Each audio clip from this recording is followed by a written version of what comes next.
ਆਓ ਸੁਣੀਏ ਵਰਿਆਮ ਸਿੰਘ ਸੰਧੂ ਹੁਣਾਂ ਦੀ ਲਿਖੀ ਹੋਈ ਕਹਾਣੀ ਆਪਣਾ ਆਪਣਾ ਹਿੱਸਾ। ਮੱਝ ਨੂੰ ਬਾਹਰ ਕੱਢ ਕੇ ਖੁਰਲੀ ਵਿੱਚ ਤੂੜੀ ਦਾ ਛਟਾਲਾ ਰਲਾਉਂਦਿਆਂ ਘੁੱਦੂ ਨੇ ਮੱਝ ਦੀਆਂ ਨਾਸਾਂ ਵਿੱਚੋਂ ਉੱਡਦੀ ਹਵਾੜ ਨੂੰ ਤੱਕਿਆ ਤੇ ਧਾਰ ਕੱਢਣ ਲਈ ਬਾਲਟੀ ਲਿਆਉਣ ਵਾਸਤੇ ਆਵਾਜ਼ ਦਿੱਤੀ।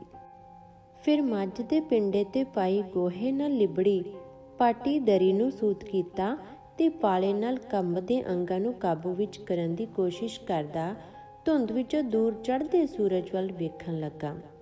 ਪਰ ਧੁੰਦ ਤਾਂ ਸੂਰਜ ਨੂੰ ਇੰਜ ਨੱਪ ਕੇ ਬੈਠੀ ਸੀ ਜਿਵੇਂ ਕੋਈ ਤਕੜਾ ਭਲਵਾਨ ਮਾੜੇ ਭਲਵਾਨ ਦੀ ਗਿੱਚੀ ਤੇ ਗੋਡਾ ਦਿੱਤੀ ਬੈਠਾ ਹੋਵੇ। ਘੁੱਦੂ ਦਾ ਹੱਥ ਸਹਿਜੇ ਹੀ ਉਸਦੀ ਧੌਣ ਤੇ ਚਲਾ ਗਿਆ। ਕਈ ਸਾਲ ਪਹਿਲਾਂ ਭਲਵਾਨੀ ਕਰਦਿਆਂ ਉਸਨੇ ਆਪਣੇ ਉਸਤਾਦ ਜਿੰਦੇ ਪੱਧਰੀ ਵਾਲੇ ਦੇ ਅਤੇ ਹੋਰ ਭਲਵਾਨਾਂ ਦੇ ਗੋਡਿਆਂ ਦੀ ਮਾਰ ਜ਼ੋਰ ਕਰਦਿਆਂ ਤੇ ਘੁਲਦਿਆਂ ਝੱਲੀ ਸੀ। ਉਂਝ ਵੀ ਉਸਦੀ ਵਿਸ਼ੇਸ਼ਤਾ ਢੌਣ ਨਾਲੋਂ ਢਹਿਣ ਵਿੱਚ ਸੀ। ਐਸੇ ਲਈ ਹੀ ਤਾਂ ਉਹਨਾਂ ਦੇ ਪਿੰਡ ਦੇ ਬਾਬੇ ਝਰਲ ਨੇ ਉਹਨੂੰ ਮਖੌਲ ਨਾਲ ਕਿਹਾ ਸੀ, ਓਏ ਧਰਮਿਆ, ਭੈਣ ਦੇਣਾ ਕਿੱਡਾ ਤੇਰਾ ਸਰੀਰ ਆ, ਜੇ ਰੋਜ਼ ਢਹਿਣ ਦਾ ਹੀ ਕੰਮ ਫੜਨਾ ਸੀ ਤਾਂ ਏਦੂ ਚੰਗਾ ਸੀ ਕੰਜਰਾ ਤੇਰੇ ਸਰੀਰ 'ਚੋਂ ਮੋਛੇ ਕਰਕੇ 2 ਬੰਦੇ ਬਣ ਜਾਂਦੇ, ਇੱਕ ਹਲ ਵਾਹਿਆ ਕਰਦਾ ਤੇ ਇੱਕ ਪੱਠੇ ਪਾਉਂਦਾ। ਰੱਬ ਵੀ ਸਹੁਰੇ ਨੂੰ ਟਕੇ ਦੀ ਅਕਲ ਨਹੀਂ ਤੇ ਸਾਰੇ ਭਰਾਵਾਂ 'ਚੋਂ ਛੋਟਾ ਧਰਮ ਘੁੱਦੂ ਹੀ ਰਹਿ ਗਿਆ ਸੀ। ਹੁਣ ਉਹ ਨਾ ਭਲਵਾਨ ਸੀ ਤੇ ਨਾ ਹੀ ਧੌਣ ਤੇ ਕਿਸੇ ਗੋਡੇ ਦਾ ਡਰ। ਪਰ ਫਿਰ ਵੀ ਉਹਨੂੰ ਲੱਗਾ ਉਹਦੀ ਧੌਣ ਜਿਵੇਂ ਪੀੜ ਕਰਦੀ ਹੋਵੇ। ਉਸਦੀ ਧੌਣ ਤੇ ਇਹ ਕਿਸ ਦਾ ਗੋਡਾ ਸੀ? ਮੱਝ ਚੋਣ ਲਈ ਭਾੜਾ ਤੇ ਬਾਲਟੀ ਲਈ ਆਉਂਦੀ ਭੈਣ ਬਚਨੋਂ, ਜਿਹੜੀ ਮਾਂ ਦੇ ਮਰਨ ਤੇ ਜਿਸ ਦਿਨ ਦੀ ਸਹੁਰਿਓਂ ਆਈ ਸੀ ਇੱਥੇ ਹੀ ਸੀ। ਘੁੱਦੂ ਨੂੰ ਬਾਲਟੀ ਫੜਾ ਕੇ ਪੱਠਿਆਂ ਤੇ ਆਟਾ ਧੂੜਨ ਲੱਗੀ। ਘੁੱਦੂ ਮੱਝ ਦੇ ਪਿੰਡੇ ਤੇ ਥਾਪੀ ਮਾਰ ਕੇ ਹੇਠਾਂ ਬਹਿ ਗਿਆ। ਹੈਂ ਵੀਰਾ, ਵੇਖੇ ਨਾ, ਦੋਵੇਂ ਵੱਡੇ ਭਾਊ ਆਉਣ ਹੀ ਵਾਲੇ ਨੇ। ਵੱਡਾ ਭਾਊ ਰਾਤ ਦਾ ਕਰਮਸੂ ਕੋਲ ਅੱਡੇ ਤੇ ਆ ਗਿਆ ਹੋਣਾ। ਵੇਖੇ ਨਾ, ਤੂੰ ਜਿਹੜਾ ਹਿਸਾਬ ਕਿਤਾਬ ਬਣਦਾ ਉਹਨਾਂ ਨਾਲ ਨਿਮੇੜ ਲੈ। ਵੇਖੇ ਨਾ, ਮਾਂ ਦਾ ਇਕੱਠ ਵੀ ਕਰਨਾ ਹੋਇਆ, ਉਹਦੇ ਫੁੱਲ ਵੀ ਹਰਦੁਆਰ ਲੈ ਕੇ ਜਾਣੇ ਆ। ਸਿਆਣਿਆਂ ਆਖਿਆ ਲੇਖਾ ਮਾਵਾਂ ਧੀਆਂ ਦਾ।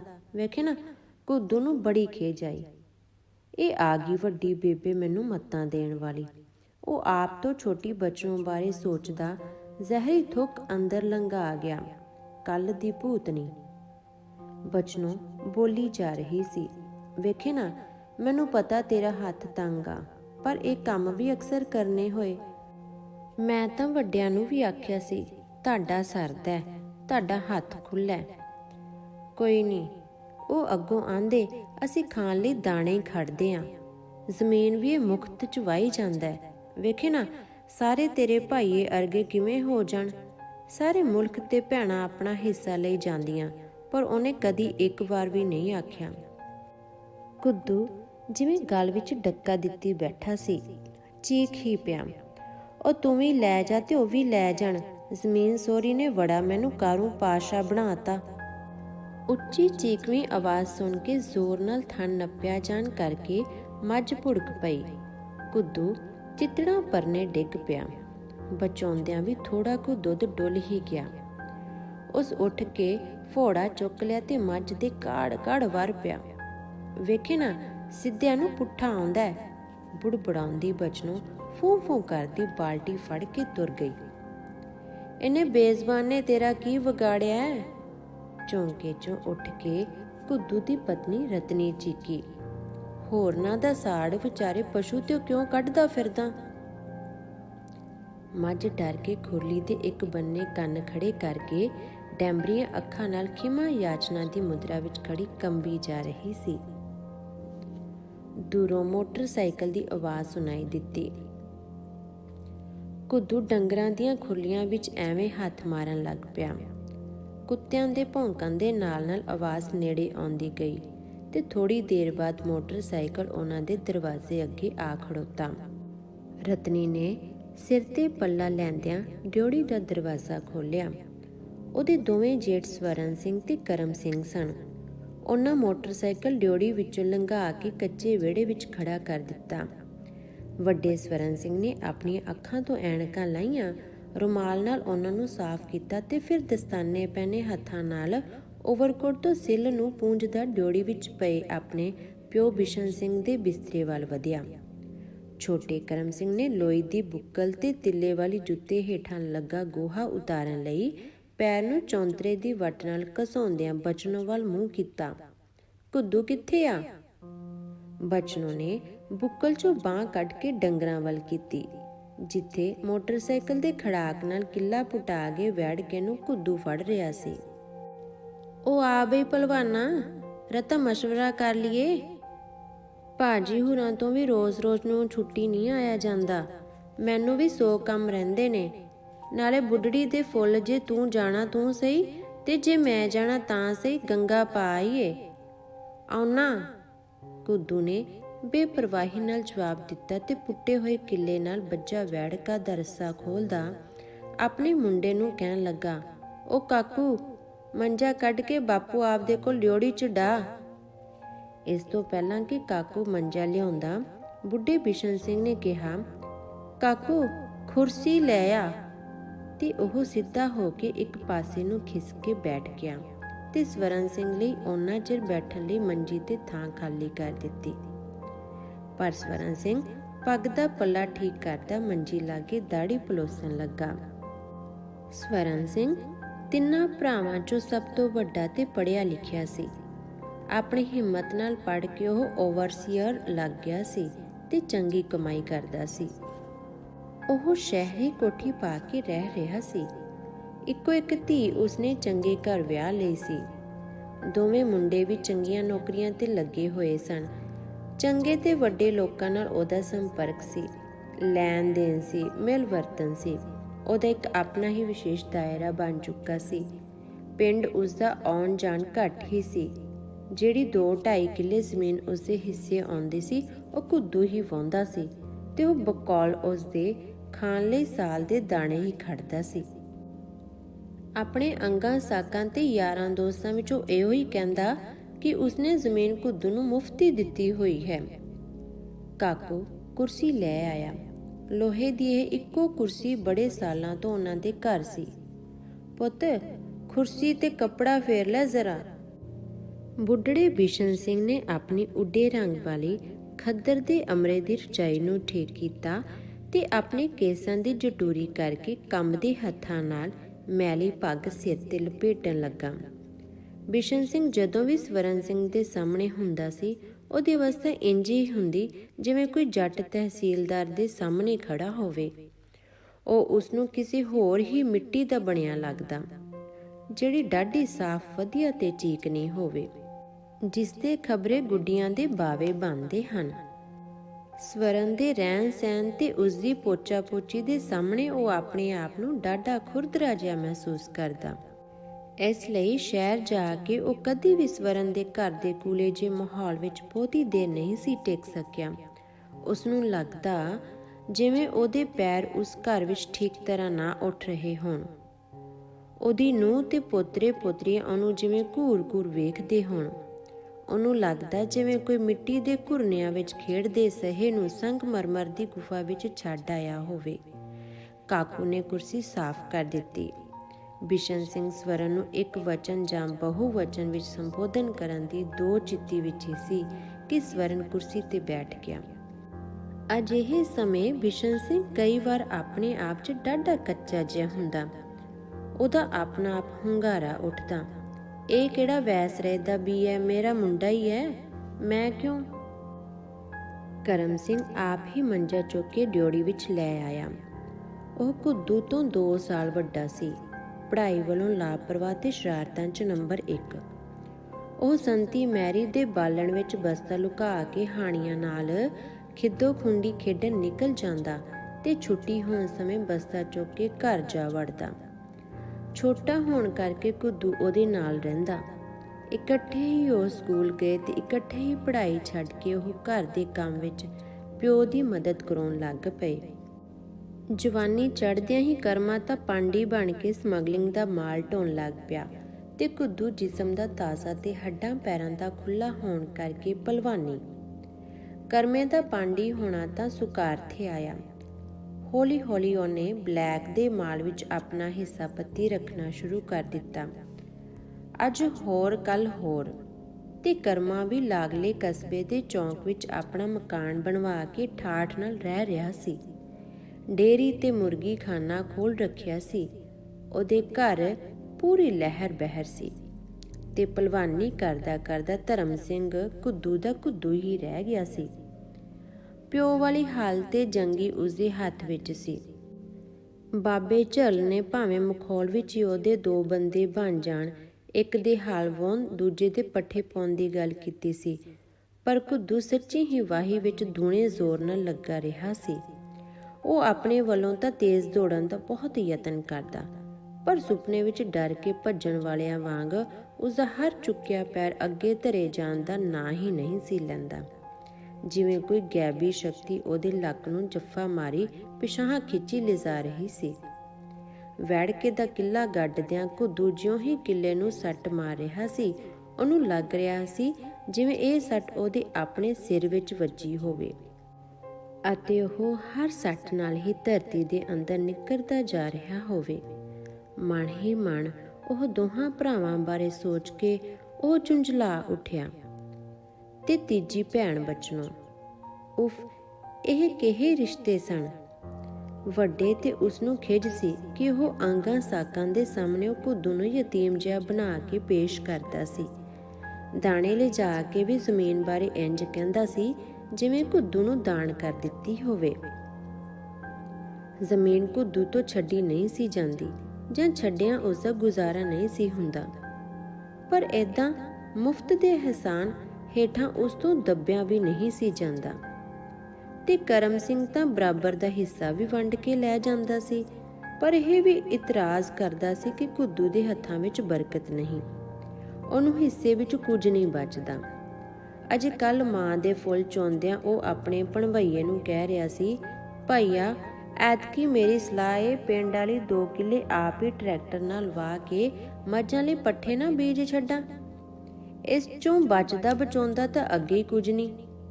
ਮਾੜੀ ਗੱਲ ਨਹੀਂ, ਚੰਗਾ ਰਹੇਗਾ, ਬਚਨੋਂ ਦੇ ਘਰ ਵਾਲਾ ਬੋਲਿਆ ਸੀ।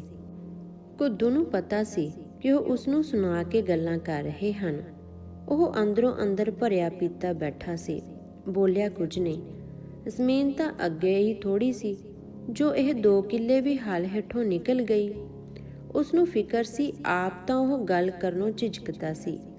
ਲਾ ਪਾ ਕੇ ਵਿਚਲਾ ਬੰਦਾ ਭੈਣ ਭਣਵਈਆ ਸੀ ਜਾਂ ਪਿਓ, ਜਿਨ੍ਹਾਂ ਨੂੰ ਉਹ ਆਪਣਾ ਦੁੱਖ ਦੱਸ ਸਕਦਾ ਸੀ, ਉਹਨਾਂ ਦੀ ਮਦਦ ਮੰਗ ਸਕਦਾ ਸੀ। ਪਰ ਭਣਵਈਆ ਤਾਂ ਉਸਦੇ ਸਾਹਮਣੇ ਕਰਮ ਸਿੰਘ ਨੂੰ ਜ਼ਮੀਨ ਛੁਡਾ ਲੈਣ ਲਈ ਕਹਿ ਰਿਹਾ ਸੀ, ਤੇ ਭੈਣ ਬਚਨੋਂ ਨੇ ਉਸਦੀ ਮਦਦ ਕੀ ਕਰਨੀ ਸੀ।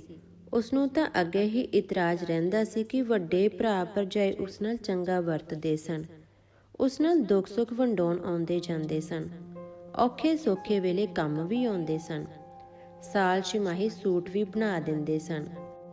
ਪਰ ਘੁੱਦੂ ਸੀ, ਔਖੇ ਵੇਲੇ ਮਦਦ ਤਾਂ ਕੀ ਕਰਨੀ ਸੀ, ਉਹਨੂੰ ਮਿਲਣ ਤਾਂ ਕੀ ਜਾਣਾ। ਜੇ ਕਿਧਰੇ ਸਾਲ ਛਿਮਾਹੀ ਉਹਦਾ ਮੁੰਡਾ ਆ ਗਿਆ ਤਾਂ ਉਸ ਬਾਰੇ ਕਹਿੰਦੀ, ਹਾਇਆ ਇੰਨਾ ਨਮੋਹਾ ਮੁੰਡਾ ਹੋਣ ਤੇ ਉਹ ਜਿਹੜੇ 4 ਪਰੋਲੇ ਜੇ ਦਿੱਤੇ ਸੀ, ਬਸ ਮੇਰੀ ਜ਼ੁਬਾਨ ਸੜ ਜੇ ਕਿਤੇ ਮੁੰਡੇ ਨੂੰ 2 ਟਾਕੇ ਬਣਾ ਕੇ ਦਿੱਤੀਆਂ ਹੋਣ, ਜਾਂ ਛਿੱਲੜੀ ਹੱਥ ਤੇ ਰੱਖਿਆ ਹੋਵੇ। ਵੇਖੋ ਨਾ, ਅਸੀਂ ਕਿਤੇ ਇਹਦੇ ਪੈਸਿਆਂ ਲੀੜਿਆਂ ਤੇ ਤਾਂ ਨਹੀਂ ਬੈਠੇ, ਪਰ ਫਿਰ ਵੀ ਭੈਣ ਭਰਾ ਦਾ ਹੰਮਾ ਹੁੰਦਾ, ਵੇਖੇ ਨਾ। ਤੇ ਉਹ ਅੱਖਾਂ ਤੇ ਚੁੰਨੀ ਫੇਰਨ ਲੱਗ ਪੈਂਦੀ। ਘੁੱਦੂ ਬਚਨੋਂ ਤੇ ਅੰਦਰੋਂ ਅੰਦਰ ਭੁੱਜਿਆ ਪਿਆ ਸੀ। ਉਸ ਦਿਨ ਮਾਂ ਦਾ ਸੰਸਕਾਰ ਕਰਨ ਤੋਂ ਪਹਿਲਾਂ ਇਸ਼ਨਾਨ ਕਰਾਉਣ ਵੇਲੇ ਮਾਂ ਦੇ ਕੰਨਾਂ ਵਿੱਚ ਪਈਆਂ ਸੋਨੇ ਦੀਆਂ ਵਾਲੀਆਂ ਲਾ ਕੇ ਵਿਚਕਾਰਲੀ ਭਰਜਾਈ ਨੂੰ ਫੜਾ ਦਿੱਤੀਆਂ। ਉਹ ਜਿਵੇਂ ਵਾਲੀਆਂ ਤੇ ਲੱਤ ਫੇਰਦੀ ਰਹੀ ਸੀ। ਇੱਕ ਪਲ ਉਹਨੂੰ ਮਾਂ ਤੇ ਖਿਝ ਵੀ ਆਈ, ਪਰ ਫਿਰ ਮਾਂ ਦਾ ਝੁਰੜੀਆਂ ਭਰਿਆ ਚਿਹਰਾ ਤੇ ਡੂੰਘੀਆਂ ਚਮਕਦੀਆਂ ਅੱਖਾਂ ਯਾਦ ਆਉਣ ਤੇ ਉਹ ਮਾਂ ਦੇ ਪਿਆਰ ਵਿੱਚ ਭਿੱਜ ਗਿਆ। ਇੱਕੋ ਮਾਂ ਹੀ ਸੀ ਜਿਸ ਨੇ ਉਹਨੂੰ ਅੰਤਾਂ ਦਾ ਪਿਆਰ ਕੀਤਾ ਸੀ, ਸਦਾ ਉਹਦੇ ਹੱਕ ਵਿੱਚ ਡਟ ਕੇ ਬੋਲੀ ਸੀ। ਜਿਹੜੀ ਗੱਲ, ਜਿਹੜੀ ਭਾਸ਼ਾ ਵਿੱਚ ਜਿੰਨੇ ਜ਼ੋਰ ਉਹ ਕਹਿਣਾ ਚਾਹੁੰਦਾ ਹੁੰਦਾ, ਉਹਦੀ ਮਾਂ ਉਹ ਗੱਲ ਉਸ ਨਾਲੋਂ ਜ਼ੋਰਦਾਰ ਅੰਦਾਜ਼ ਵਿੱਚ ਕਿਹਾ ਕਰਦੀ। ਉਹ ਹੀ ਸੀ ਜਿਹੜੀ ਘੁੱਦੂ ਬਾਰੇ ਕਹਿੰਦੀ ਸੀ, ਇਹ ਤਾਂ ਮੇਰਾ ਲੋਲੜ ਪੋਤੇ, ਭੋਲਾ ਭਾਲਾ, ਸ਼ਿਵਾ ਵਰਗਾ, ਤੁਸੀਂ ਤਾਂ ਸਭ ਕਾਂਟੇ ਹੋ। ਘੁੱਦੂ ਨੂੰ ਅਫਸੋਸ ਸੀ ਕਿ ਉਹ ਮਰਦੀ ਹੋਈ ਮਾਂ ਦੇ ਕੋਲ ਨਹੀਂ ਸੀ। ਸਾਰੀ ਉਮਰ ਮਾਂ ਉਹਦੇ ਕੋਲ ਰਹੀ, ਪਰ ਮਰਨ ਸਮੇਂ ਉਸ ਕੋਲੋਂ ਚਲੀ ਗਈ। 2 ਮਹੀਨੇ ਹੋਏ ਉਸਨੂੰ ਅਚਾਨਕ ਬੁੱਲਾ ਵੱਜ ਗਿਆ ਤੇ ਪਾਸਾ ਮਾਰਿਆ ਗਿਆ। ਸਵਰਨ ਸਿੰਘ ਮਾਂ ਦਾ ਪਤਾ ਕਰਨ ਆਇਆ ਤਾਂ ਉਹ ਮਾਂ ਦੇ ਵਰਸ਼ਦਿਆਂ ਵੀ ਉਸਨੂੰ ਆਪਣੇ ਨਾਲ ਸ਼ਹਿਰ ਲੈ ਗਿਆ ਤਾਂ ਕਿ ਉਸਨੂੰ ਵੱਡੇ ਹਸਪਤਾਲ ਵਿੱਚ ਦਾਖਲ ਕਰਵਾ ਕੇ ਇਲਾਜ ਕਰਵਾ ਸਕੇ। ਲਗਭਗ 1.5 ਮਹੀਨਾ ਇਲਾਜ ਚੱਲਦਾ ਰਿਹਾ, ਪਰ ਬੁੱਢੜਾ ਤੇ ਕਮਜ਼ੋਰ ਸਰੀਰ ਬਿਮਾਰੀ ਦੀ ਮਾਰ ਨਾ ਝੱਲ ਸਕਿਆ ਤੇ ਰਹਿ ਗਿਆ ਸੀ ਬਾਕੀ ਬੁੱਢੜਾ ਬਿਸ਼ਨ ਸਿੰਘ, ਜਿਹੜਾ ਉਸਦੀਆਂ ਔਖਿਆਈਆਂ ਨੂੰ ਸਮਝਦਾ ਸੀ। ਉਸਦੀ ਤੰਗੀ ਜਿਸਦੀ ਆਪਣੀ ਤੰਗੀ ਸੀ। ਉਸਨੇ ਆਪ 'ਚ ਸਾਰੀ ਉਮਰ ਕਿਸਾਨ ਦੀ ਜੂਨ ਭੋਗੀ ਸੀ, ਪਰ ਉਹ ਵਿਚਾਰਾ ਇੰਨਾ ਨਿਰਮਾਨ ਤੇ ਦੱਬੂ ਜੱਟ ਸੀ, ਜਾਂ ਇੰਜ ਕਹਿ ਲਈਏ ਕਿ ਉਹਦੇ ਵੱਡੇ ਪੁੱਤਾਂ ਦੇ ਪੈਸੇ ਦਾ ਜੱਬਾ ਉਸਦੇ ਕੁਝ ਇੰਜ ਬੈਠਾ ਸੀ ਕਿ ਉਹ ਉਭਾਸਰ ਕੇ ਕੋਈ ਗੱਲ ਉਹਨਾਂ ਨੂੰ ਕਹਿ ਹੀ ਨਹੀਂ ਸਕਦਾ।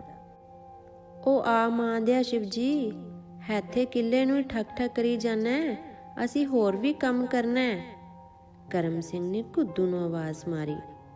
ਕੁੱਦੂ ਮਿੱਟੀ ਨਾਲ ਲਿਬੜੇ ਹੱਥ ਤੇੜਦੀ ਚਾਦਰ ਨਾਲ ਪੂੰਝਦਾ ਉੱਠ ਖੜਾ ਹੋਇਆ ਤੇ ਹੌਲੀ ਹੌਲੀ ਤੁਰਦਾ ਡਿਓੜੀ ਵਿੱਚ ਆਣ ਕੇ ਉਹਨਾਂ ਕੋਲ ਖੜਾ ਹੋ ਗਿਆ। ਬਹਿ ਜਾ। ਕਰਮ ਸਿੰਘ ਨੇ ਕੁੱਦੂ ਨੂੰ ਮੰਜੇ ਤੇ ਬੈਠ ਜਾਣ ਲਈ ਇਸ਼ਾਰਾ ਕੀਤਾ। ਬਚਨੋਂ ਵੀ ਬੁੱਕਲ ਸਵਾਰ ਦੀ ਪਿਓ ਦੀ ਪੁਆਂਦੀ ਆ ਬੈਠੀ। ਬਜ਼ੁਰਗਾ, ਭਾਜੀ ਰਾਤੀ ਮੇਰੇ ਕੋਲ ਆ ਗਏ ਸੀ, ਅਸੀਂ ਤਾਂ ਤੁਹਾਡੇ ਨਾਲ ਮਸ਼ਵਰਾ ਕਰਨ ਆਏ ਆਂ। ਕਰੋ ਭੀ ਮਸ਼ਵਰਾ, ਜਿਹੜਾ ਕਰਨਾ। ਕੀ ਗੱਲ ਹੈ? ਬਿਸ਼ਨ ਸਿੰਘ ਨੇ ਹੌਲੀ ਜਿਹੀ ਦਾੜੀ ਖੁਰਕੀ। ਵੇਖ, ਸਲਾਹ ਨਾਲ ਰਲ ਕੇ ਆਪੋਂ ਵਿੱਚ ਅਸੀਂ ਜਿਹੜੀ ਗੱਲ ਕਰਾਂਗੇ ਉਹਦੇ ਨਾਲ ਦੀ ਰੀਸ ਨਹੀਂ। ਕਰਮ ਸਿੰਘ ਇੱਕ ਪਲ ਰੁਕਿਆ ਤੇ ਸਾਰਿਆਂ ਦੇ ਚਿਹਰਿਆਂ ਵੱਲ ਤੱਕਿਆ, ਫਿਰ ਖੰਗੂਰਾ ਮਾਰ ਕੇ ਬੋਲਿਆ, ਗੱਲ ਤਾਂ ਇਹ ਹੈ ਕਿ ਮਾਂ ਦਾ ਇਕੱਠ ਕਰਨਾ ਗੱਜ ਵੱਜ ਕੇ, ਸਾਰੇ ਅੰਗ ਸਾਕ ਸੱਦਣੇ ਨੇ। ਬੁੱਢੜੀ ਕਰਮ ਵਾਲੀ ਦੋਤਿਆਂ ਪੋਤਿਆਂ ਵਾਲੀ ਹੋ ਕੇ ਉਮਰ ਭੋਗ ਕੇ ਗਈ ਆ, ਉਹਨੂੰ ਵੱਡਿਆਂ ਕਰਨਾ ਹੈ। ਕੀ ਸਲਾਹ ਹੈ? ਪੁੱਤ, ਮੇਰੀ ਸਲਾਹ ਕੀ ਹੋਣੀ ਹੈ, ਪਰ ਸਾਡੇ ਅਰਗੇ ਛੋਟੇ ਬੰਦਿਆਂ ਨੂੰ ਕਾਹਦਾ ਵੱਡਾ ਕਰਨਾ ਹੋਇਆ? ਬਿਸ਼ਨ ਸਿੰਘ ਦੀ ਟੁੱਟਵੀਂ ਆਵਾਜ਼ ਸੀ। ਮੈਂ ਵੀ ਕਰਮ ਸਿੰਘ ਨੂੰ ਕਿਹਾ ਕਿ ਫਜ਼ੂਲ ਖਰਚੀ ਹੈ, ਇਹ ਮੰਨਦਾ ਨਹੀਂ। ਸਵਰਨ ਸਿੰਘ ਨੇ ਰਾਏ ਦਿੱਤੀ। ਉਹ ਭਾਜੀ, ਭਾਈਚਾਰਾ ਕੀ ਆਖੂ? ਚੰਗੇ ਭਲੇ ਪੁੱਤ ਕਮਾਉਂਦੇ ਪੈਸੇ ਵਾਲੇ ਕੀ ਮਰੀ ਪੈ ਗਈ? ਤੁਹਾਡੇ ਪੜ੍ਹਿਆਂ ਲਿਖਿਆਂ ਲਈ ਹੋ ਫਜ਼ੂਲ ਖਰਚੀ, ਨਾਲੇ ਤੁਹਾਨੂੰ ਕੀ, ਤੁਸੀਂ ਤਾਂ ਸ਼ਹਿਰ ਰਹਿਣਾ, ਇੱਥੇ ਮਿਹਣੇ ਤਾਂ ਸਾਨੂੰ ਵੱਜਣੇ ਨੇ। ਕਰਮ ਸਿੰਘ ਅਜੇ ਬੋਲ ਹੀ ਰਿਹਾ ਸੀ ਕਿ ਬਚਨੋਂ ਉਹਦੀ ਗੱਲ ਟੁੱਕ ਕੇ ਬੋਲ ਪਈ। ਹਾਹੋ, ਨਹੀਂ ਨਹੀਂ ਭਾਜੀ, ਤੁਸੀਂ ਵੀ ਕਿਹੋ ਜਿਹੀਆਂ ਗੱਲਾਂ ਕਰਦੇ ਹੋ? ਬਚਨੋਂ ਸਵਰਨ ਸਿੰਘ ਨੂੰ ਤਿੱਖੀ ਹੋ ਕੇ ਪਈ।